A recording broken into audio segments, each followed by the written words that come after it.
Welcome students, कैसे हैं आप सभी। आशा करता हूं कि आप सभी स्वस्थ होंगे और मस्त होंगे।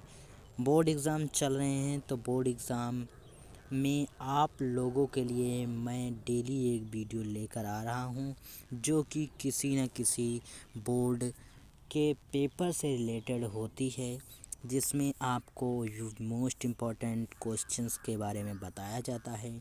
तो आज हम बात करने वाले हैं बायोलॉजी क्लास 12 के कुछ मोस्ट एमसीक्यू जो कि आते हैं और कौन कौन से आते हैं। तो इसमें हम चैप्टर ले लेते हैं पुष्पी पादपों में लैंगिक जनन, शॉर्ट क्वेश्चन आंसर एंड मानव जनन, ह्यूमन रिप्रोडक्शन।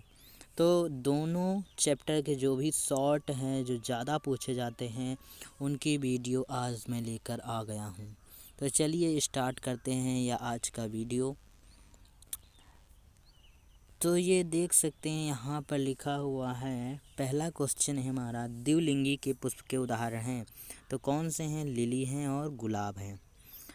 एक लिंगी पुष्प के उदाहरण हैं पपीता हैं, तरबूज हैं, नारियल हैं। परागकणों को पोषण देता है, कौन देता है? टेपिटम देता है। बायोचोल बना होता है, तो बायोचोल क्या होता है? कठोर होता है और स्पोरोपोलेनिन का बना होता है। अंताचोल बना होता है, ये कोमल होता है और पेक्टोसेलुलोज का बना होता है। नर युग्म को उद्भिद का विकास होता है तो परागकोश से होता है। और देखते हैं नीचे, 250 पराग मात्र कोशिकाओं में अर्धसूत्रीय विभाजन से 1000 परागकणों का निर्माण होता है। ये क्वेश्चन घुमा के आपको पूछा जाता है। एक पराग मात्र कोशिका से 4 परागकणों का निर्माण होता है, अतः 240 परागकणों के लिए 60 पराग मात्र कोशिकाओं की आवश्यकता होती है। इनमें कन्फ्यूजन हो रहा होगा, इनको आप अगर सही से करेंगे तो इसमें एक गुणा होता है और एक भाग होता है और दोनों समझ में आ जाते हैं। अगला देखते हैं, अगला है, अंडाशय में प्रत्येक बीजांडासन से एक पतले व छोटे बीजांडवृंत द्वारा जुड़ा होता है। बीजांडवृंत से जुड़ता है नाभिका हाइलम कहलाता है।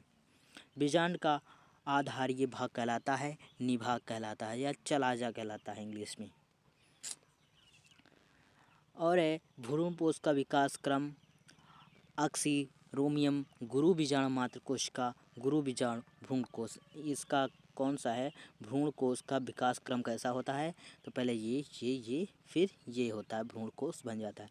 वायु परागण जैसे मक्का, बांस, गन्ना में होता है। जल परागण जैसे वसीनेरिया, कमल, हाइड्रिला इसमें होता है। कीट परागण जैसे साल्विया, रात की रानी। अगला देखते हैं, रात में खिलने वाले पुष्प श्वेत रंग के व सुगंधित होते हैं क्योंकि कीट आकर्षित होकर रात में परागण करते हैं, इसलिए होते हैं।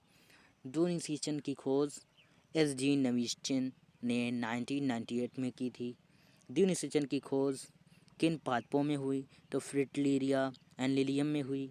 एक नर युग्मक और एक अंडकोशिका से क्या बनता है? 2n बनता है, मतलब युग्मक संलयन बनता है।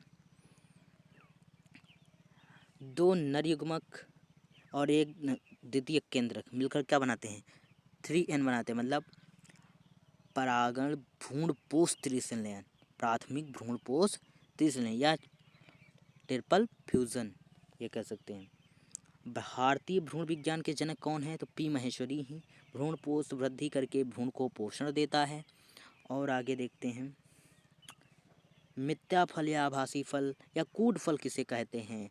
तो कूट फल किसे कहते हैं? पुष्पात्पों में फल के निर्माण में पुष्प के अन्य भाग जैसे पुष्पा दलपुंज एंड बाह्य दलपुंज आदि भी भाग शामिल होते हैं। उदाहरण के लिए सेब, नाशपाती, स्ट्रॉबेरी आदि। अगला देखते हैं, आसंग जनन।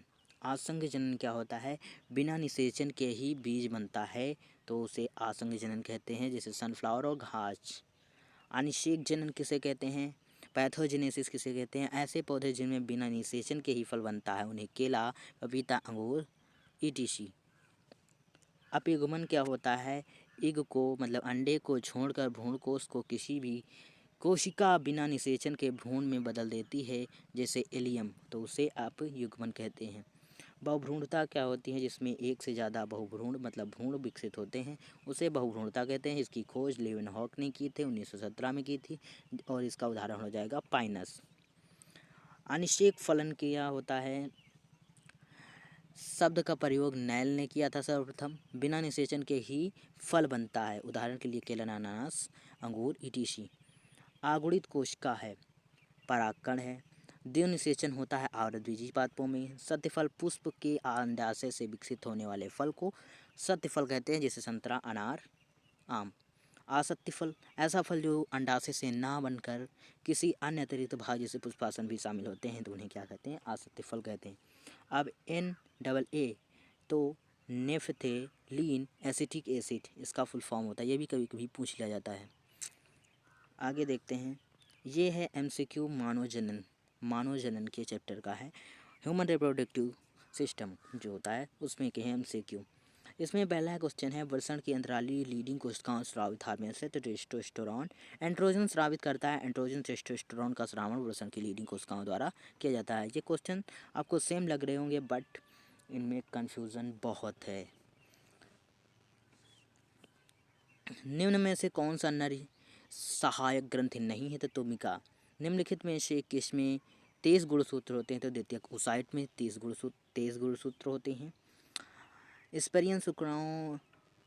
स्प्रिएशन शुक्राणुओं के कहाँ से मुक्त होने की क्रिया है? तो शुक्रजन नलिका। ग्राफियन पुटिका पाई जाती है तो स्तनियों के अंडाशय में। और मोरूला प्रवर्धन की अवस्था होती है तो युग्मक व कोरक पुटी के बीच की स्त्री में अंतरारोपण के समय भ्रूण किस अवस्था में होता है? तो बस्टुलावस्था में होता है। और देखते हैं, कौन सा हार्मोन्स मानव अपराध द्वारा स्रावित नहीं होता है? तो LH मतलब ल्यूटिनाइजिंग हार्मोन का स्रावण अग्रप्यूस ग्रंथि द्वारा होता है। किसका उद्भव भ्रूणीय मीडोशन मतलब मेसोडर्म से होता है? तो रुधिर का। अगला देखते हैं, बस्टुला अवस्था में भ्रूण सर्वप्रथम गर्भाशय से जोड़ने का कार्य निम्न में से कौन सा झिल्ली करती है? अप्राकोरियान। वृषण के 2 कार्य लिखिए। नर लैंगिक हार्मोन टेस्टोस्टेरोन का स्रावण करना, नर युग्मक शुक्राणु का निर्माण करना। अगला क्वेश्चन आता है, उस प्रक्रिया का नाम लिखिए जिसमें ग्राफियन पुटिका काटकर द्वितीयक अंडक को अंडाशय से मोचित करता है। अंडोत्सर्ग या डिम्बोत्सर्ग। अंडाणु का निर्माण कहाँ होता है? तो अंडाशय में परिधि की ओर ग्राफियन पुटिकाएं होती हैं जिनमें अंडाणु का निर्माण होता है। मानव स्त्री के अंडाणु में कितने गुणसूत्र उपस्थित होते हैं? 33 गुणसूत्र होते हैं, जिनमें से 22 कायिक होते हैं, 1 लिंग गुणसूत्र होता है। भ्रूण का गर्भाशय की दीवार से जुड़ना क्या कहलाता है? तो रोपण कहलाता है। युग्मक से गुणसूत्रों की संख्या कितनी होती है? तो द्विगुणित होती है, 2n होती है। अब शिशु जन्म के बाद कौन सा हार्मोन से दुग्ध मुक्त करता है? तो प्रोलैक्टिन हार्मोन या पीयूष ग्रंथि के अग्रपिंड से स्रावित होता है। मानव शरीर में नर और मादा युग्मक कहाँ बनते हैं? तो नर युग्मक वृषण में बनते हैं, शुक्रजन की नलिकाओं में, और मादा का अंडाणु निर्माण अंडाशय की ग्राफियन पुटिका में होता है। अपरा क्या होता है? मतलब अपरा से कौन से हार्मोन्स निकलते हैं? एस्ट्रोजन एंड प्रोजेस्टेरॉन अपरा से हार्मोन निकलते हैं। मोरुला बस्टुला में एक अंतर लिखिए। मोरुला कोशिका से बनी ठोस गेंद सदृश रचना होती है। इसके विपरीत बस्टुला कारक गुहा की बस्टोसिस नामक गुहा की एक निर्माण होता है। होलेड्रिक जीन किस क्रोमोसोम द्वारा क्रोमोसोम पर स्थित होते हैं? तो X क्रोमोसोम पर हेलेड्रिक जीन उपस्थित होते हैं। उन कोशिकाओं का नाम लिखिए जो विकसित हो रहे स्पर्म को पोषण प्रदान करती हैं। ये मोस्ट इम्पॉर्टेंट है कि स्पर्म को पोषण कौन प्रदान करता है, कौन सी कोशिकाएं? तो वो होती हैं हमारी सर्टोली कोशिकाएं। भ्रूण संवर्धन सर्वप्रथम किया तो हैबरलैंड ने 1902 ईस्वी में किया था। आपातकालीन ग्रंथि कौन सी होती है? एड्रिनल मेड्यूला को आपातकालीन ग्रंथि कहते हैं। गैस्ट्रुलेशन वह प्रक्रिया है जिसमें कोशिकाओं की गतियाँ होती हैं। स्तनधारियों में निषेचन की प्रक्रिया संपन्न होती है फैलोपियन नली में। और देखते हैं, अंडाणु के भेदन से पूर्व शुक्राणु का परिपक्व होता है तो कैपेस्टेशन में। दोस्तों ये कुछ थे मोस्ट इम्पॉर्टेंट क्वेश्चंस। मैं आशा करता हूँ आपको वीडियो बहुत अच्छी लगी हुई, तो एक लाइक करके ही जाना दोस्तों।